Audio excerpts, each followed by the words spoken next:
জোর হাতে রিকোয়েস্ট করছি আমাদের মাননীয় প্রধান উপদেষ্টার কাছে এবং যত উপদেষ্টা আছেন তাদের কাছে, আপনারা আমাদের জন্য কি করেছেন? যারা 84% রেমিটেন্স আনে বাংলাদেশে, তাদের জন্য আপনারা কি করেছেন? গার্মেন্টস ইন্ডাস্ট্রি সচল রাখার জন্য কি করেছেন? আমরা সবাই আশা করেছিলাম যে ঈদের সময় অ্যাটলিস্ট একটা বেতন ব্যাংকে লোন দেওয়া হবে। যে শ্রমিক ভাই বোনদেরকে আমরা কি করতে হবে দেখেন, মার্চ মাসে ফেব্রুয়ারির বেতন দিতে হবে, বোনাস দিতে হবে, আবার মার্চ মাসের 50% বেতন দিতে হবে। একটা গার্মেন্টস মালিক কোত্থেকে পাবে এই তিনটা জিনিস এক মাসে?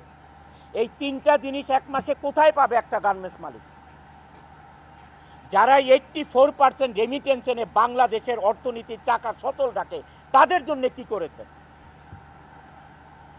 গার্মেন্টস মালিকেরা মুখ চুপ বোঝে, মুখটা চুপ থেকে কি করতেছে, গার্মেন্টসগুলো আরএমজিগুলো বন্ধ করে চলে যাচ্ছে। আপনারা একবার চিন্তা করেছেন যে আপনারা যে ইন্ডাস্ট্রিগুলো বন্ধ করে চলে যাচ্ছেন, এই দেশের অর্থনীতির অবস্থা কি হবে? এই দেশের কর্মসংস্থানের অবস্থা কি হবে? এই শ্রমিক লিডাররা কয়েকজন মিলে এই দেশে চালাতে পারবে না? তারা একজন একটা ইন্ডাস্ট্রি করতে পারবে? কিন্তু আপনারা কোনো পদক্ষেপ না নিয়ে কি করতেছেন?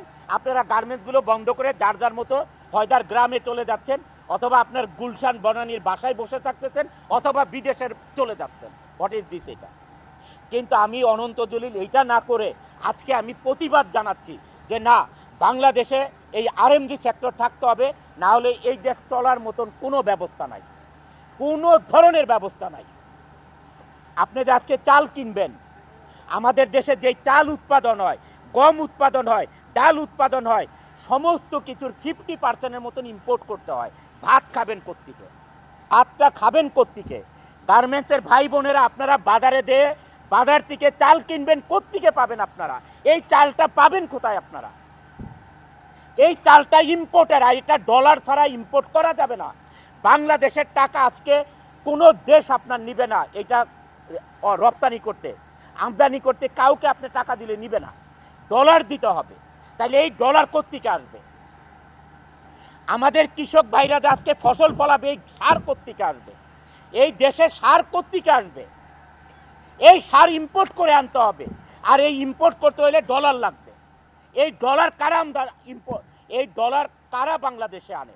এটা আনে গার্মেন্টস মালিকরা আনে, আর হচ্ছে রেমিটেন্স যোদ্ধারা 14% আনে, আর 84% আনে গার্মেন্টস মালিকরা। কিছুদিন আগে আমি শ্রমিক লিডারদেরকে বক্তৃতা দিতে শুনলাম যে বন্ধ ইন্ডাস্ট্রিগুলি খুলে দিতে হবে। আরে সে মালিক এখন কেন খুলে দিবে?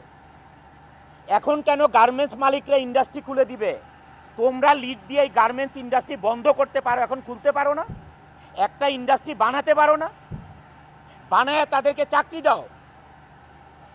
একটা ইন্ডাস্ট্রি এরকম করে বানায় তাদেরকে চাকরি দাও না পারলে। এখন কেন গার্মেন্টস মালিকদেরকে খুলতে হবে এইসব বন্ধ ইন্ডাস্ট্রি? আজকে যদি আমি ইন্ডাস্ট্রি বন্ধ করে দিই, এখানে 12,000 লোক কাজ করে, নট 12,000, 12 লক্ষ লোক জড়িত এটার সাথে। এই গার্মেন্টস ইন্ডাস্ট্রির সাথে কি জড়িত না? ব্যাংক জড়িত, ইন্স্যুরেন্স জড়িত, মোবাইল কোম্পানি জড়িত, হাড়ি পাতিল থেকে কাপড় চোপড় বানানো, বাসা ভাড়া, প্রত্যেকটা জিনিস জড়িত এটার সাথে। কি জড়িত নাই গার্মেন্টস ইন্ডাস্ট্রির সাথে? বাংলাদেশে 84% রেমিটেন্স আছে শুধু আরএমজিতে। 13% 14% আসে হচ্ছে আমাদের রেমিটেন্স যোদ্ধাদের থেকে। সারা বাংলাদেশের এক্সপোর্ট থেকে 2% আসে, 2%।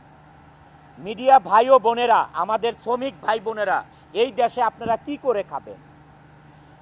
আমার শ্রমিক ভাই বোনেরা, আপনারা কি করে খাবেন? মিডিয়া ভাই বোনেরা, আপনারা এটা প্রচার করুন যে এই দেশ কি দিয়ে চলবে। আমাদের প্রধান উপদেষ্টা জনাব ডক্টর ইউনূস সাহেব 12%, 13%, 14% রেমিটেন্স আসার কারণে বাংলাদেশে এই রেমিটেন্স যোদ্ধাদেরকে যেই সম্মান দিয়েছে, এয়ারপোর্টে আলাদা তাদের বাসস্থান করেছে যে তারা এসে রেস্ট করতে পারে, হোটেলের মতন করেছে, আত্মীয় স্বজন এসে থাকতে পারে, এয়ারপোর্টে তাদেরকে সার্ভিস দিতে হবে, এত ব্যবস্থা করেছে। যারা 84% বাংলাদেশে রেমিটেন্স আনে, তাদের জন্য কি করেছে? আমি এইটা